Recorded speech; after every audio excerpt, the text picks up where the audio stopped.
might have a little bit of an issue. Trying to edit the video from yesterday's coverage of X Japan in New York City, and we seem to have a fair amount of audio corruption. While I play the raw files in VLC, the audio just sounds like crap.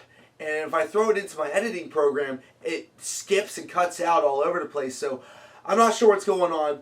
I'm going to try to fight with these files, but just in case, X Japan's management was cool enough to give Tainted Reality a couple of free tickets to go see the show, do some coverage. Of course, we did all the live tweeting last night, but I wanted to make sure that we had something up on YouTube to really let you guys know how amazing X Japan was in case you couldn't make it. So this is that backup attempt. I'm going to throw up this video no matter what, but we're still going to try to work on getting those fan interviews up because a lot of you guys, you took the time out of your day to answer some questions with us and really show your support for X Japan. So we really want to try to get those up there. So we're going to be working really hard to try to fix those audio issues and throw them up there. They might not sound the best, but hopefully this won't happen again in the future.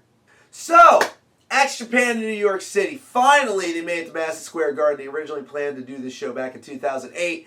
Didn't work out for whatever reason, and then they did, of course, their big U.S. tour in 2010, debuted at Lollapalooza, then a full tour, made it over to New York, played the Roseland Ballroom on October 10th, 2010, which was Toshi's birthday, and it rocked. It was fantastic. So here we are, nearly 4 years to the day. They came back.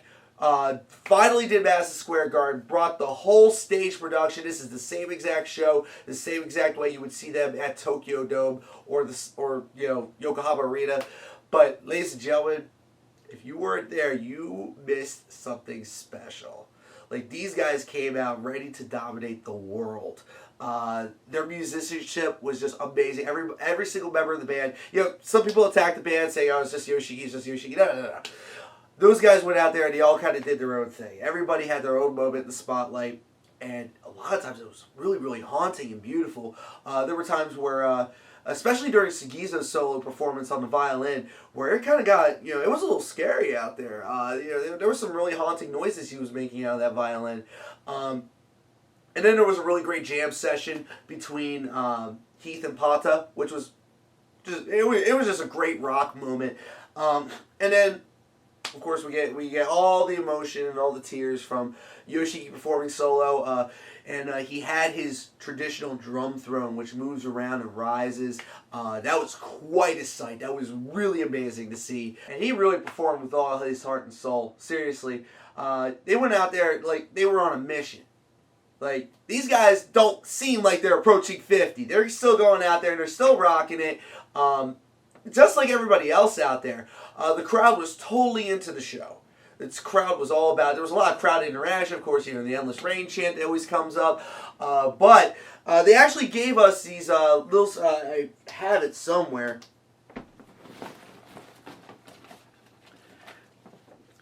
They actually gave us these little light-up bracelets. Like, they just handed them to us as we were walking into the arena. They didn't really tell us what they were all about. They were just like, here, take it, wear it around your wrist. Okay, so we did just that. Some of them had little X Japan symbols on them right here. Mine doesn't. That's bad English, but yeah, mine doesn't. So what happened was there was some kind of synchronization going on where these things would light up with the music. So it was timed to the music. It was really, really great. It was really something I've never experienced before in a concert. So I thought that was a really nice touch. A lot of people seem to really think that was a really cool and unique idea. And it really helped to play up the fan interaction of the show because they don't tell you anything about this thing. You just see it start lighting up at certain points of the show. Sometimes it will just flash. Like during some creepy parts, it just kind of flickered. So it was like, whoa, wait, what's going on? So you're kind of wondering what's going on. But then, like, towards the end of the concert, all the big fan moments, these things started lighting up all over the place. And the whole arena just lit up with these things. It was really a beautiful sight. So they played a couple of new songs. One thing I gotta say, though, is that you played a fast one on there, Yoshiki. Beneath the Skin is not a new song. It's not a new song. You played that with Skin back in 2007. As much as I like to pretend that didn't happen, that's not a new song. That song is almost a decade old now. So maybe it's new for X Japan, But that song's been around for a while. You call it a cover, just call it a cover, you know. But yeah, Beneath the Skin, technically not a new song, but I'll give it to them. You know, they never performed it before. Maybe they did. No, I think they did at Yokohama Arena. They also performed Hero, which is the theme to the new Saint Seiya movie, which is coming out soon. Which he performed classically at Otakon this past summer. Which hearing the rock version of it with Toshi singing gave it quite a different feel. Like, it had this really kind of sentimental, but more of a melancholy kind of feel at Otakon. Here it was just, it was straight rock. It was totally inspirational.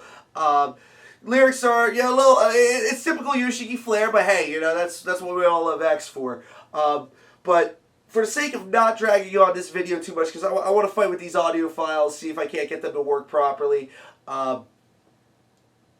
Overall, this show is fantastic. I've only seen a handful of arena shows in my life. Most of the shows I see are at you know, mid-size venues or clubs.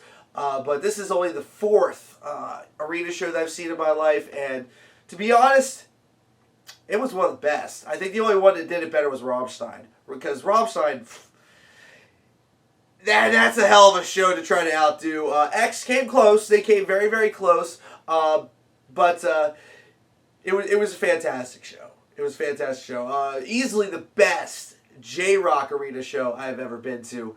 I really think they did better than Lark. I really think they did better than Lark nearly 3 years ago. As I'm getting Facebook messages. So let me go back to trying to edit this video. I'm going to throw this up on YouTube right now so that there's some coverage, so that you guys have something to watch. But keep it locked here because, ladies and gentlemen, the Tainted Reality YouTube channel just surpassed 1,000 subscribers. We got to be doing a special video for that. Actually, you know what? I think we're going to do a special video series for that. Just for you guys, because we finally passed 1,000 subscribers after we uploaded, ironically enough, our very first video back in 2006, which was an interview with Yoshiki himself. You can check that out on our YouTube channel. Just scroll all the way back to the beginning, back in 2006. So we're going to be doing some special stuff with the YouTube channel since we finally passed 1,000 subscribers. We're also going to be doing a lot of other really, really cool stuff with the YouTube channel. Some of it I've hit it on at my personal Facebook. So if you guys follow me there, I've been hinting at some plans that we have. But for right now, ladies and gentlemen, we're going to try to get back to these X Japan videos, try to see if we can't get these up here, because you guys, once again, you took time out of your day to answer some questions with us, show your love for X Japan. We're going to try to honor that. We're going to try real hard to get this this video up there. It might not sound the best, but we're going to do our best. We might have to junk that microphone. We've been using that microphone for almost half a decade now, so it's about time to see some greener pastures. Anyway, ladies and gentlemen, thank you so much for watching, and keep it locked here on the Tainted Reality YouTube channel, because, ladies and gentlemen, it's about to get great.